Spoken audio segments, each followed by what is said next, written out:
Greetings, everyone. It's Dr. Mordecai, and thank you so much for joining me for this episode of Discovering Your Mission with Dr. Mordecai.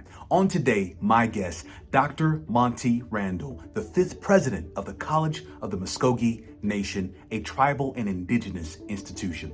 Dr. Randall is someone who I've been admiring for quite some time from afar, and it was an honor and a pleasure to sit down with this Navy veteran, to sit down with this Mellon Foundation, this Aspen Institute fellow, someone who is leading the way and understands the power of honoring culture, honoring heritage, and has done the research, truly is a researcher in cultural learning experiences and utilizing those experiences to overcome traumas and to turn those traumas into brand new transformational opportunities. Without further ado, my interview with Dr. Monte Randall.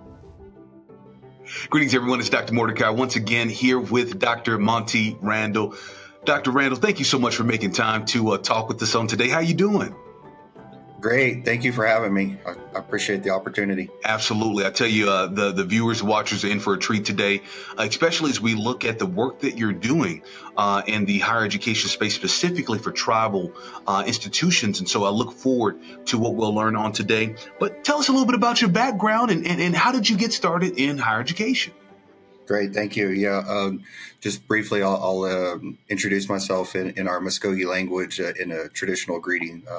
Estongo, Apekv-Tvlledegv, Momen, Ijo Ogi, Doez, Monte Randall, Chahojivkados, Muscogee Roa, Nakchoga Mahaga, Sahawija, and Mikodos.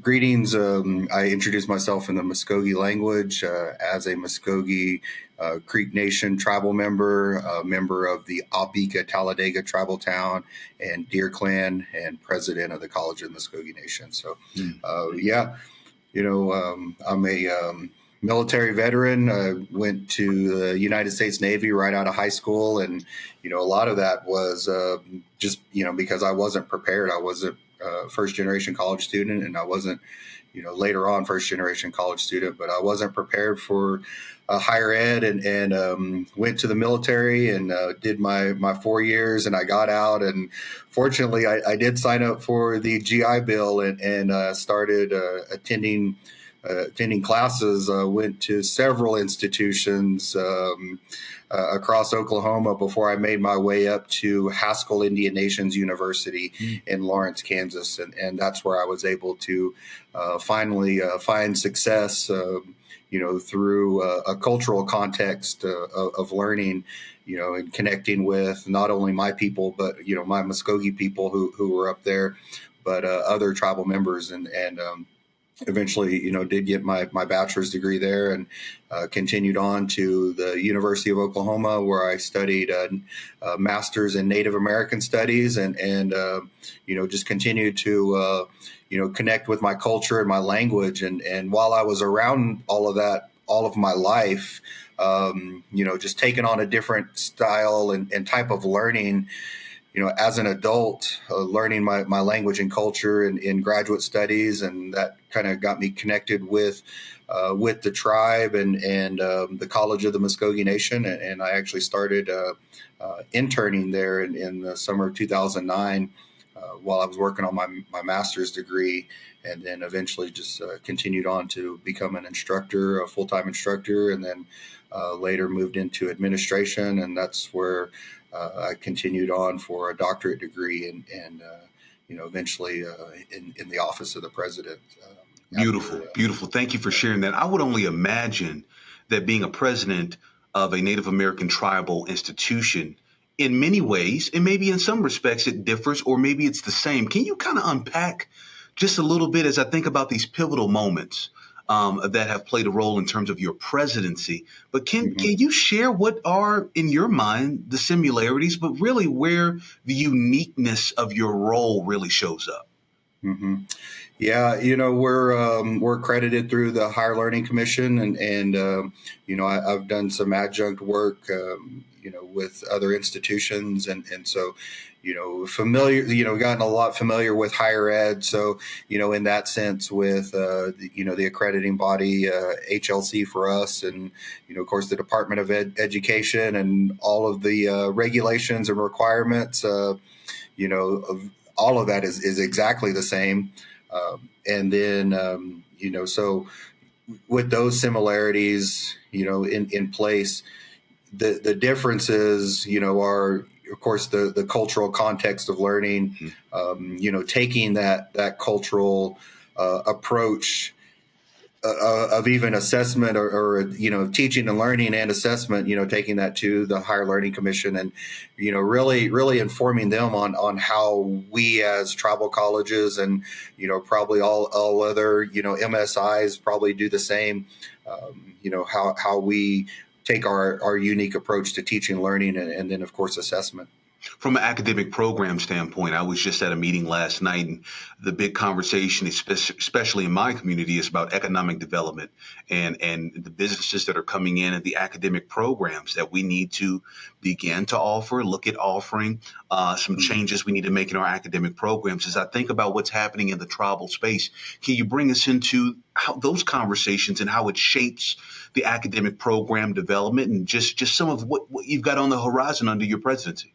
Sure. Our, since I took over as the president in 2021, and I'd been very much a part of the College of Muscogee Nation community. This is going on 15 years for me total. As an intern, as an instructor, as a administrator, and now president. My focus, my vision was Muscogee language revitalization to really push that effort, and that's what's really guided us. And so, in that workforce, that economic development space, we talk a lot about preparing Muscogee language teachers, for our schools and our communities, and actually, looking to partner with the University of Oklahoma and looking at some grants and looking at developing some language learning applications, to really push that revitalization effort. So there's a lot of opportunity within that field of STEM development, of app development, of AI development, around Muscogee language. So whether you're wanting to learn the language or you're wanting to learn the language of programming or business development, those are some of the things that we're offering, in that space. And then also with our 1994 tribal land grant status, our natural resources program and our extension offices are really getting out in the communities and really, looking at small business development, entrepreneurship for local farmers and ranchers and things of that nature. So our tribal nation is also really, really making great strides in that effort. So we're looking to partner with them and continue to develop that. Outstanding. Thank you for your leadership in that. I'm curious to know now, at this point, I want to ask some questions that's going to help those that are seeking to one day become a Dr. Monte Randall. It's one day that's their aspiration. So that's the tone and the spirit in which I ask these next questions. What have been some of the critical challenges that you've experienced in the presidency, being there at the College of the Muscogee Nation, and then how have you addressed those challenges? Yeah. My biggest challenge, I feel like, and biggest strength at the same time, was coming from the ranks, of the College of the Muscogee Nation, and during the time of the COVID pandemic, my predecessor, Dr. Robert Bible, he passed away in 2020 due to COVID, and that's what brought me to the presidency.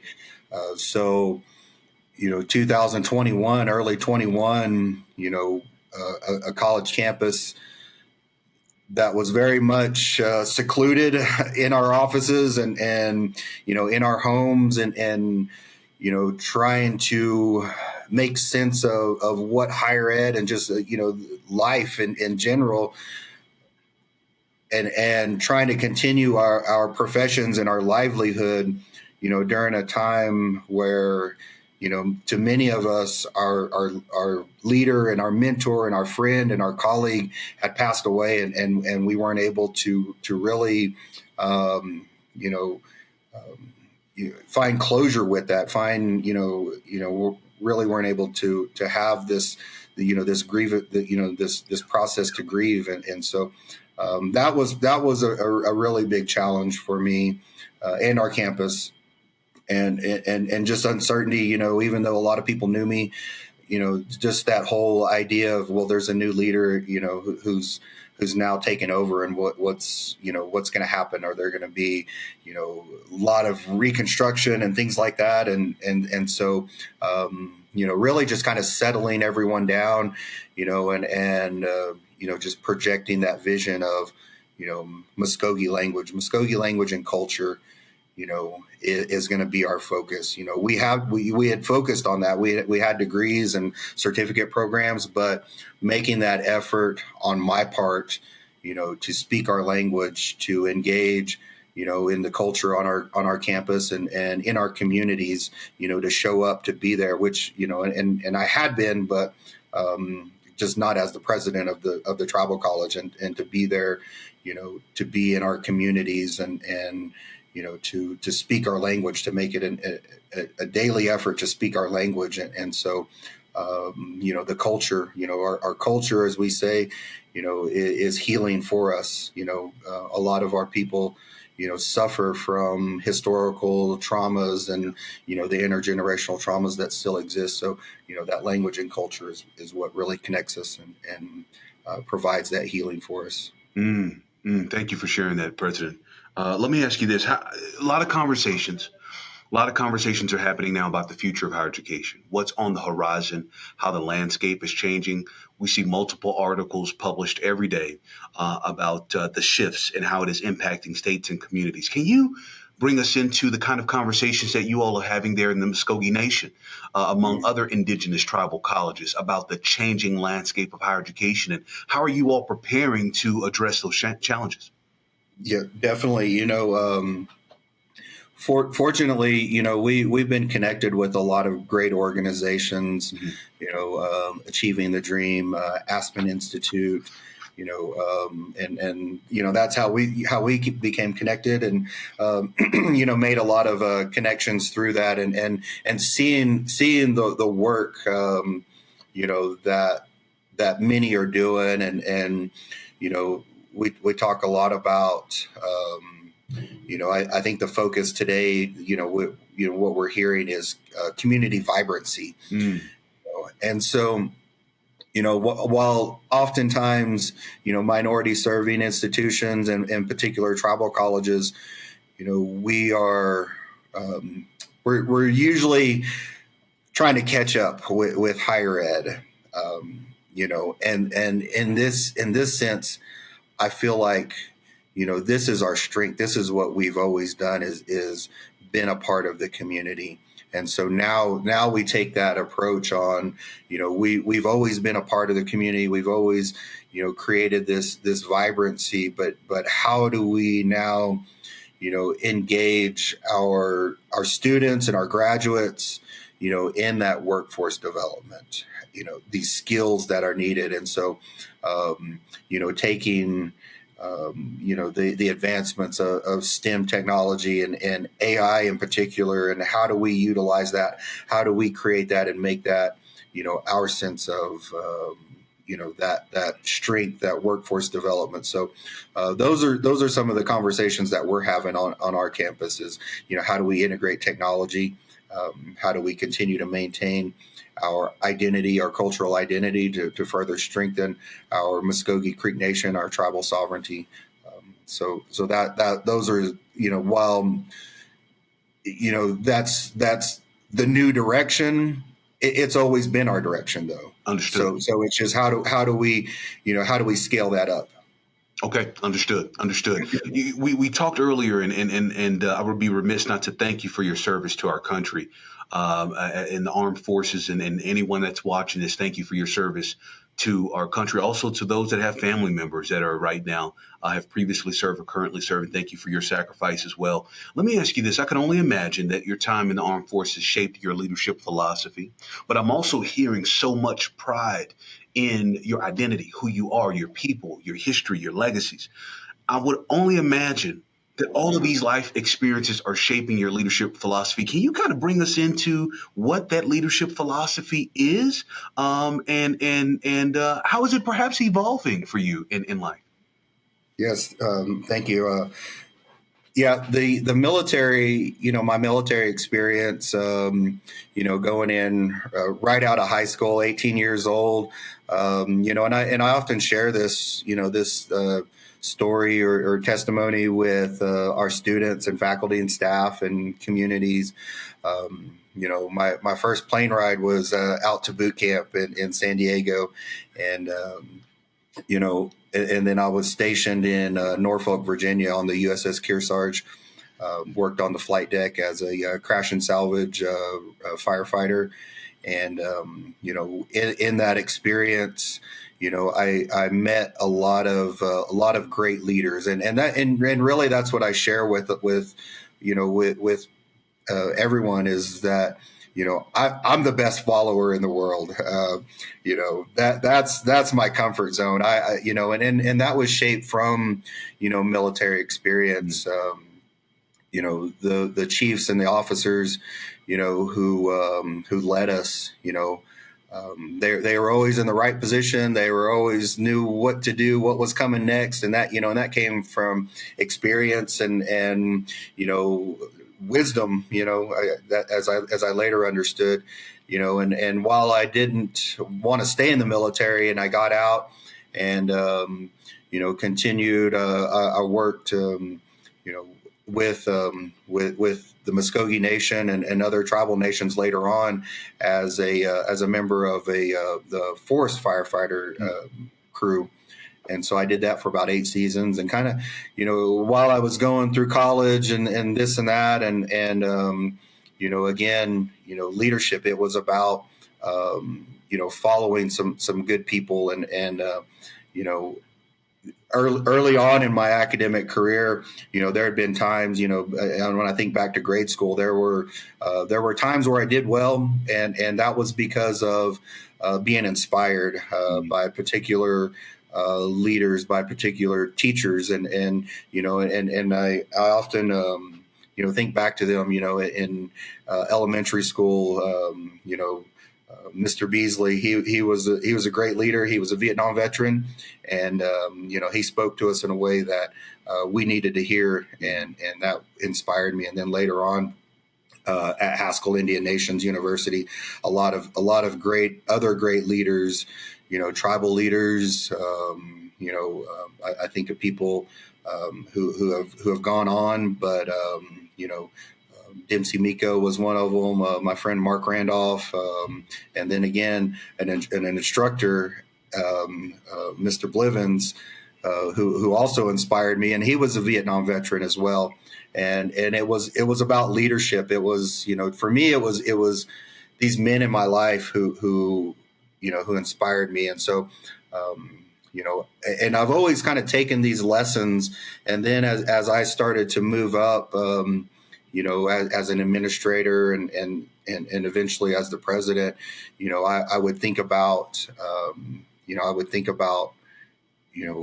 where's my inspiration? I'm ready to get behind somebody, and I'm ready to follow them. And as I started looking around, and I started to realize, it's like, well, I'm up front, and that's sort of the natural progression of it. So, I really started to take account of that. And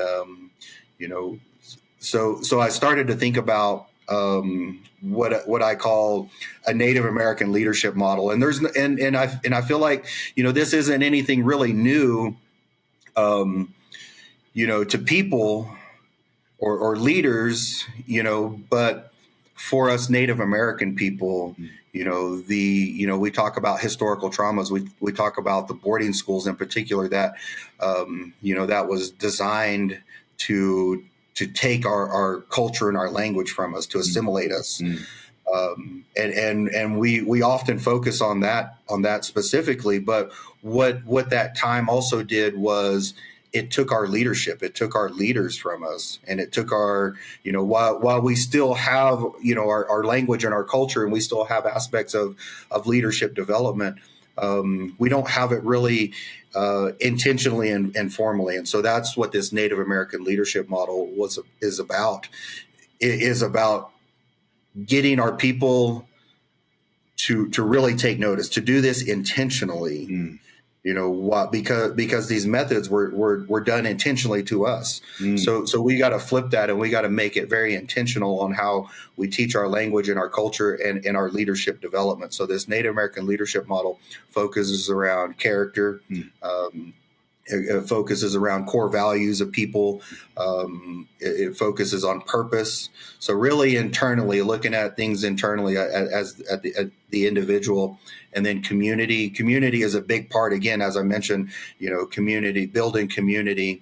And then the last piece that I talk about is excellence for me. But I know often for Native American people, we talk about wisdom. And so I feel like, yes, I hope to get to that point where I have a lot of wisdom, but for right now, I feel excellence is that calling to our higher education, our assessment. And what I mean about that is just, constantly reviewing and evaluating, yourself and your actions. And as a leader, I take time, each day, to kind of recap my day and think about, how did I speak to that person? How did I approach that person? How did I approach this issue? And really just kind of assess it and kind of move forward. Character, purpose, community, and excellence is through this cultural lens. Let me tell you something, Brother Randall. I want to give respect to you saying that you're on your journey towards wisdom, but that's a lot of wisdom right there that you just shared. That's a lot of wisdom, and I appreciate you sharing it.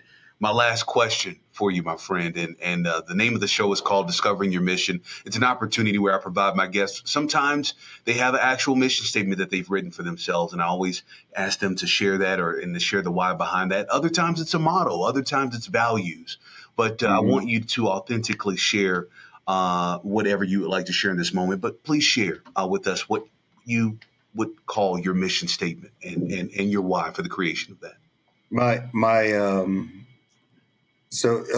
The mission focuses on that leadership model, but as I just shared that, I also like to look at our core values of the College of the Muscogee Nation, and those came from our culture, from our language, and in our language, Athlakwichka is respect, Fachida is integrity, Mijolgi is responsibility, Iasketa is humility, and Hoboflinga is wisdom. Those are our 5 core values of the College of the Muscogee Nation, and we integrate those into our learning outcomes, our gen ed learning outcomes, and really just use that to guide our direction. So out of those 5.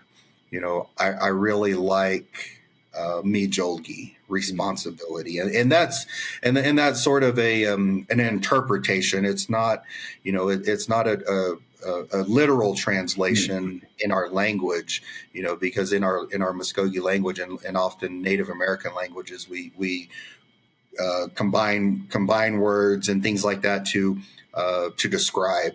So Mijolgi is 2 words, Mijida and Olgi, and so we kind of bring those together for Mijolgi. So Mijida means to do something, and then the Olgi means our clan. So as I introduced myself earlier today, I said Ijo Olgi, and so Ijo is deer, Olgi is clan. So I said I'm deer clan. So Mijolgi, to do, and clan. Whenever I think about that, whenever I put those together, it's the clan of the people, or it's the group of people who do it, who get it done, and so culturally, whenever I think about that, I think about, those people who've been in my life, those leaders, my experiences, our ancestors who walked the Trail of Tears, who literally, took the only things they could carry and came here to Oklahoma and reestablish this nation for us. Mvskoke is about responsibility, but whenever I break it down, it's about getting things done. So we can talk about it all we want, but we got to get it done too. Got to get it done too. There's so much there. There's so much there. And I wish I had more time with you. But President Randall, thank you for your time. Thank you for your wisdom. Thank you for sharing not just about your institution, but about the work of indigenous and tribal colleges. And know that we stand with you in the work that you're doing, and continue to enlighten us. We, higher education, should be following a lot of the work that you all are doing. And so look forward to learning more from what you all as a sector in higher education and as a community of educators have to share with all of us. Thank you so much for your time. Thank you. Hello.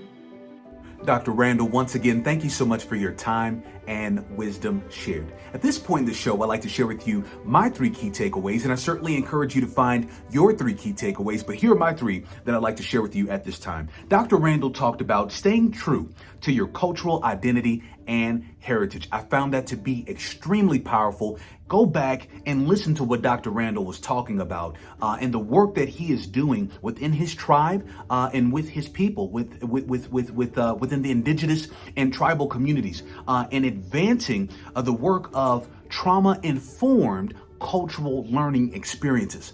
I can't wait to see the work that Dr. Randall is going to be doing and what he's going to be bringing to our community as educators and society as a whole. Second thing that Dr. Randall talked about was be inspired by the leaders you encounter and be ready to lead when it's your time. Dr. Randall talked about how he is a great follower, but he realized that he had reached a point in his journey when it was time to lead, and knowing when it's time for that shift, that change. Last but not least, Dr. Randall talked about constantly evaluating your actions, making it a part of your daily habits, that you are evaluating your day, evaluating how you're thinking, evaluating what you're doing to hold yourself accountable to the mission, the work that you've been called to do.